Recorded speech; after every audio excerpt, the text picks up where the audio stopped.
Hi, I'm Randy Vance. I'm in North Carolina on their meandering waterways with the folks at Grady-White. Now, Grady-White has been expanding their popular dual console Freedom line, especially in the over 30-foot class. But today they have revisited their 285, completely refreshed it, and we're going to walk you through some of those great improvements. Now, they start right here at the Helm station. You've got a broad Helm station designed to carry large electronics. They've raised the height of the windshield and they've beefed up the hardtop. Now that brings you two things. You've got a large storage compartment overhead, and they've incorporated the Sure Shade into the hardtop in a very elegant way, so there's no hardware hanging out. The Sure Shade is also built with what they call silent glide technology. It extends and it retracts with hardly any noise at all. Now, the best thing about a dual console is how well they bring you a fishing boat and plenty of creature comforts as well. Grady does it especially well. If you look on the transom, you've got an extra wide fish box here, and it's deep and ready to hold your catch. Or if you're cruising, let it be a cooler. On the port side corner, you've got a 32-gallon live well with Grady's unique plenum that keeps water circulating around the entire live well. And I like the way it's guttered on the top to make sure it drains overboard and not back in the cockpit. Now, you've got a walk-through on the transom, which is a great place to pull in the big fish, but you've got gaff rails under the gunnels as well, so that if you're bringing the fish in that way, you can hook your toes in for a secure stance.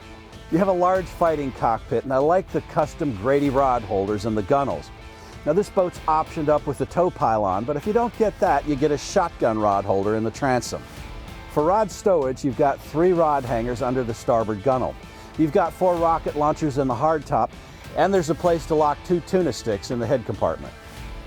Now, part of the redesign of the hardtop was to give plates to mount taco outriggers. Also, you've got a fish box in the bow, and like all Grady compartments, they drain overboard without a pump. And one of the nice things for fishing about a dual console is the large casting platform you have forward.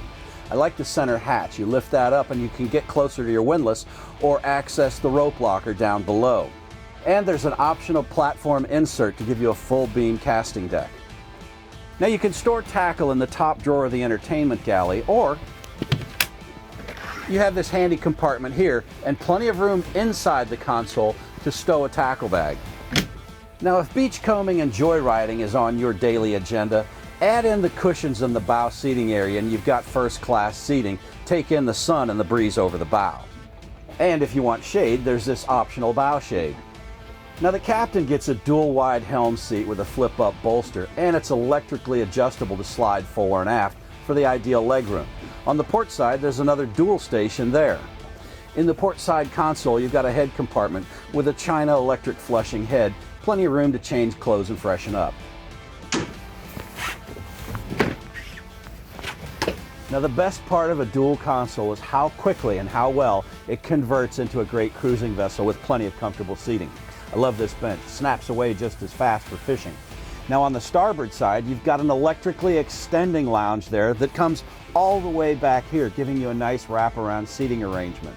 On the port side, you've got the entertainment galley with a freshwater sink, a refrigerator underneath, a wastebasket, and a storage drawer on the top.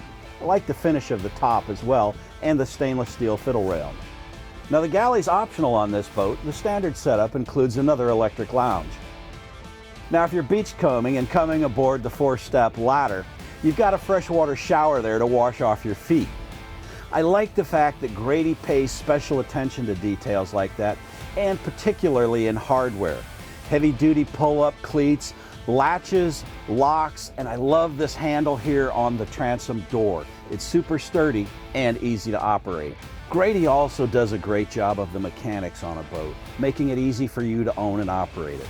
You've got easy access to the battery switches on the starboard side as you walk aboard. You've got extended handles on the seacocks below, so you don't have to stand on your head to open or close them. And when it comes time to flush the engine, there's flushing ports right there on the transom to connect the freshwater hose. To enhance the entertaining experience on board, Grady has made standard the Apollo Series Fusion stereo with the Signature Series speakers. Grady's actually thought of everything on board. There's so many standard features and options to enhance your boating time on the water. I'm Randy Vance in Wilmington, North Carolina on Grady-White's Freedom 285.